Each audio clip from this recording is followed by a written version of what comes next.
காலை ஒளி. எழுதியவர் திருமதி டோரா எட்வின். அன்று பொன்னையும் வெள்ளை போலத்தையும் தூபவர்க்கத்தையும் காணிக்கையாக படைத்து என்னை ஆராதனை செய்தனர். ஆனால் இன்று உன் ஆவி, ஆத்துமா, சரீரம் எனக்கு காணிக்கையாக ஒப்பு கொடுக்கப்பட வேண்டும்.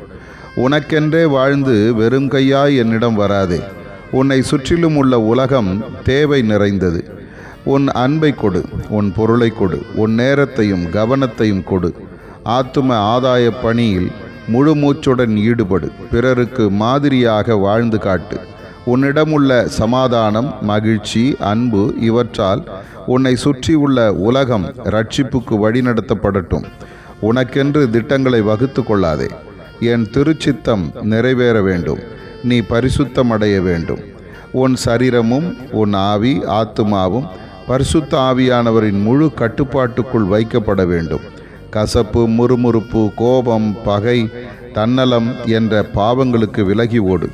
உன் எண்ணங்கள் சிதறாதபடி வசன கட்டுப்பாடு தேவை. உன் வாழ்க்கையின் முக்கிய நோக்கம் என் சித்தம் நிறைவேறுவதாகவே இருக்க வேண்டும். ஆதார வசனம்: உன்னதத்தில் இருக்கிற தேவனுக்கு மகிமையும் பூமியிலே சமாதானமும் மனுஷர் மேல் பிரியம் உண்டாவதாக. லூக்கா 2:14.